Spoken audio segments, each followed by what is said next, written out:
Hello friends, ഇന്ന് നമ്മൾ പരിചയപ്പെടാവുന്ന orient ഫാൻ്റെ BLDC വിത്ത് lights വരുന്ന ഫാനാണ് നമ്മളിന്ന് പരിചയപ്പെടാൻ പോകുന്നത്. ഇതിൻ്റെ മോഡൽ ആരോ സ്ലിം എന്ന് പറയുന്ന മോഡലാണ്.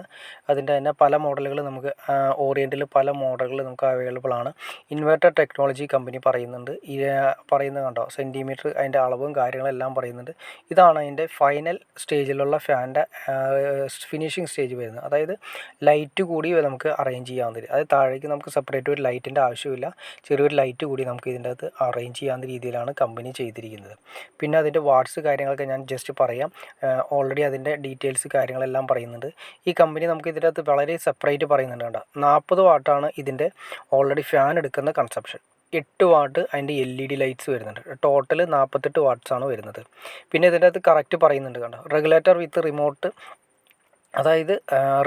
അതായത് റിമോട്ട് ഉള്ള ടൈപ്പ് ആപ്പ് കൂടി, മൊബൈൽ ആപ്പും കൂടിയുണ്ട്.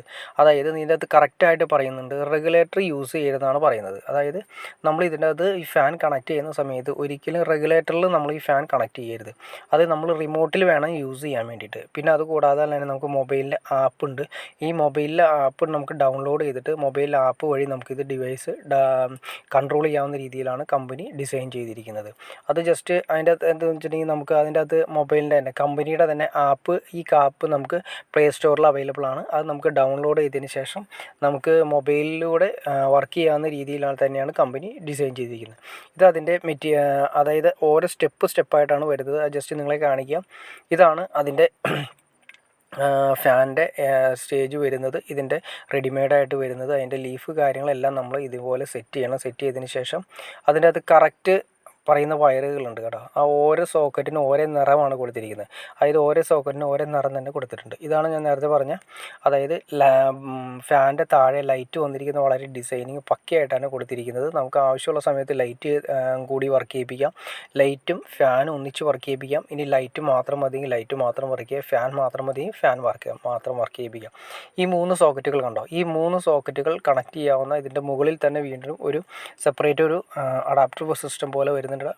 അത് ഇതിൻ്റെ അകത്തേക്ക് നമ്മൾ കണക്ട് ചെയ്യണം. അത് അതിൻ്റെ കറക്റ്റായിട്ട് ഞാൻ ജസ്റ്റ് കാണിച്ചു തരാം. കണ്ടോ, അത് അതിൻ്റെ ഡിവൈസാണ്. ഈ കറക്റ്റ് കളർ തന്നെ അതിൻ്റെ അകത്തേക്ക് കറക്റ്റായിട്ട് കണക്ട് ചെയ്യണം. റെഡ് നീലയാണെങ്കിൽ നീല, വൈറ്റ് ആണെങ്കിൽ വൈറ്റ്, അത് കറക്റ്റായിട്ട് അതിലേക്ക് ആ സെയിം പിന്നിലേക്ക് തന്നെ അത് ഫിക്സ് ചെയ്ത് കയറുള്ളൂ. അത് ഫിക്സ് ചെയ്യുക. അതിനുശേഷം നേരത്തെ കാണിച്ചിരിക്കുന്ന ഡിവൈസ് വയ്ക്കുക. അതിനുശേഷം നമ്മൾ ഓരോന്ന് കണക്ട് ചെയ്തതിന് ശേഷം നമുക്ക് റിമോട്ട് വഴി യൂസ് ചെയ്യുന്നതാണ് ബെറ്റർ. റെഗുലേറ്റർ ഞാൻ നേരത്തെ പറഞ്ഞ പോലെ തന്നെ ഫാൻ ഓൾറെഡി ഉണ്ടെങ്കിൽ തന്നെ അതിൻ്റെ അകത്ത് റെഗുലേറ്റർ കട്ട് ചെയ്ത് മാറ്റിയതിന് ശേഷം ഡയറക്റ്റായിട്ട് കൊടുക്കുക. ഡയറക്റ്റായിട്ട് കൊടുത്തില്ലെങ്കിൽ ഫാൻ കംപ്ലൈൻ്റ് ആവും. അപ്പോൾ അതുകൊണ്ട് ശ്രദ്ധിക്കേണ്ട കാര്യം, റെഗുലേറ്റർ യൂസ് ചെയ്യാതിരിക്കുക. ഓക്കെ ഫ്രണ്ട്സ്, നിങ്ങൾക്ക് ഈ വീഡിയോ ഉപകാരപ്പെട്ടെങ്കിൽ തീർച്ചയായിട്ടും ലൈക്ക് ചെയ്യാനും മടിക്കരുത്, ഷെയർ ചെയ്യാനും മടിക്കരുത്, സബ്സ്ക്രൈബ് ചെയ്യാനും മടിക്കരുത്. ഓക്കെ ഫ്രണ്ട്സ്, അടുത്ത വീഡിയോയിൽ കാണുന്നവരെ ഓക്കെ.